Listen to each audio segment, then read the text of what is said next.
Tanishq jewellers के गांधीधाम स्थित एक शोरूम पर हाथ से लिखा हुआ एक अपोलॉजी नोट लगाया गया।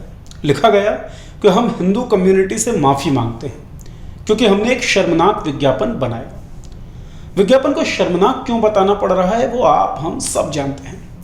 दरअसल तनिष्क ने एक ऐड बनाया। ऐड देखें तो ऐड से मोहब्बत हो जाए, लेकिन आजकल मोहब्बतें नफरतों से हार जा रही हैं और यही तनिष्क के साथ हुआ। इस घटना के साथ ही बचपन की स्मृतियां ताज़ी हो गई हैं। हिंदू, मुस्लिम, सिख, ईसाई आपस में सब भाई भाई। ये तुकबंदी स्कूलों में बच्चों को सबसे पहले सिखाई जाने वाली तुकबंदियों में से एक है।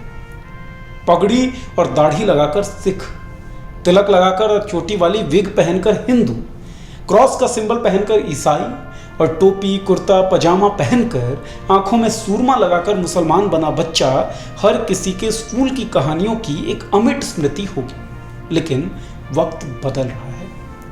तू हिंदू बनेगा ना मुसलमान बनेगा, इंसान की औलाद है इंसान बनेगा। ये तराना अपना महत्व खो चुका है। तनिष्क के विज्ञापन के साथ उठा विवाद और विवाद के बाद डर के कारण तनिष्क द्वारा विज्ञापन हटा लेना इस बात को साबित करने के लिए काफी है।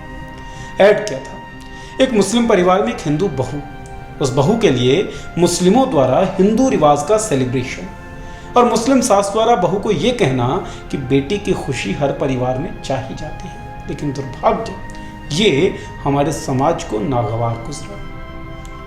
मॉब लिंचिंग हुई गाय के नाम पर। जय श्री राम का नारा ना लगाने के कारण हिंसा की खबरें हम सब ने सुनी। बीफ बेचने की शंका में दुकानदारों, खासतौर पर मुसलमानों को पीटे जाने की खबरें भी हमने देखी। इन सब की वजह दिलों में पल रही सांप्रदायिक नफरत थी, लेकिन धीरे धीरे इस नफरत ने अपने स्वरूप को विकराल किया।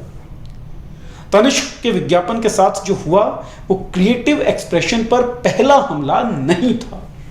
एमएफ हुसैन का देश छोड़कर चले जाना क्रिएटिव एक्सप्रेशंस पर हमले के सबसे दुर्भाग्यपूर्ण परिणामों में से एक रहा है।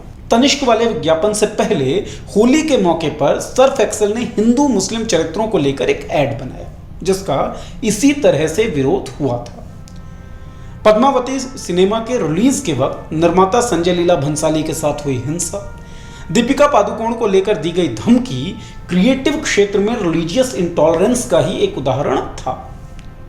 पीके फिल्म हो या फिर ओ माय गॉड, फिल्म के वक्त धर्म में व्याप्त अंधविश्वास पर चोट करने के कारण जिस तरह का विवाद हुआ वो भी इसी तरह के इंटॉलरेंस का शुरुआती चरण था। अब नफरत अपने एडवांस स्टेज में है।